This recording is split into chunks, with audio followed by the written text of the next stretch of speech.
You're listening to a podcast by the Perennial Leader Project. Welcome back to Dying Every Day, Stoicism in a Year. This is day 118. A quick note before we get started. Some of you may have noticed that I didn't send out any meditations this week, at least until this one. I recently took on some additional responsibilities that have pulled me away from the newsletter and podcasts. My apologies for the late notice. Going forward, you can expect a slight reduction in the number of meditations and podcasts, probably for the next few weeks. As always, thank you for reading, listening, and supporting. Let's get on to the episode. Picture a boxer still standing after 10 tough rounds, or a marathon runner pushing through the final mile. We admire the grit. We celebrate the discipline. For Seneca, these feats of physical endurance raised a deeper question.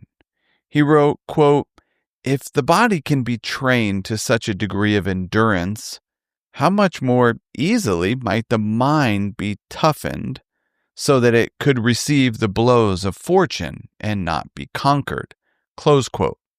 We condition the body through repetition and resistance. Why not apply the same approach to training the mind? What if we faced adversity, insults, or uncertainty with practice calmness instead of panic or complaint? Seneca challenges us to consider this.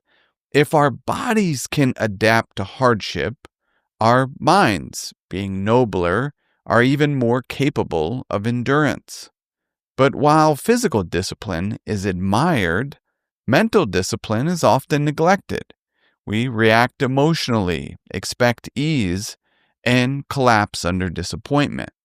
The Stoics taught that the mind is the foundation of true strength and can be cultivated. Seneca emphasized that liberty cannot be purchased. You must grant it to yourself and seek it internally. This is the key. Endurance isn't just about strength, but about freedom. And true freedom isn't linked to wealth, status, or even citizenship. It comes from self-mastery. We aren't free if we're driven by fear, pulled by desire, or enslaved to others' opinions. As Seneca writes, our most binding fears are death and poverty. The fear of death limits our courage. The fear of poverty limits our generosity. We shrink our lives to avoid imagined pain. That isn't freedom, it's quiet captivity.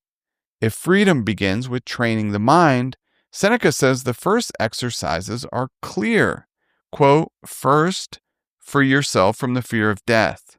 Then, free yourself from the fear of poverty." Close quote. This isn't about bravado. It's a heartfelt reminder to gently reflect each day on what we fear most and to approach those fears with compassion and understanding. Death is a natural part of life. Poverty, though tough, doesn't have to break our spirit. When we no longer fear these types of challenges, their hold on us begins to loosen. Therefore, we should view hardship not as an adversary, but as a mentor. Discomfort acts like a weight we carry, and loss offers a lesson to learn. Each difficulty conceals an opportunity for growth and discipline. True freedom isn't won in a courtroom or at the ballot box. It's built quietly, rep by rep, in how you face each day's trials. As a daily exercise, I invite you to consider reflecting or journaling on how you think about training the mind. You might ask yourself, how could you begin training your mind the way you might train your body? Or consider, what daily discomfort could you approach today as a form of mental training? Thank you for listening to Dying Every Day, Stoicism in a Year. I hope you found something useful for daily life. If you enjoy what we're doing here and want to support the project, consider becoming a Perennial Meditations member. And finally, as always, I urge you to put what you heard into practice. Until next time, be wise and be well.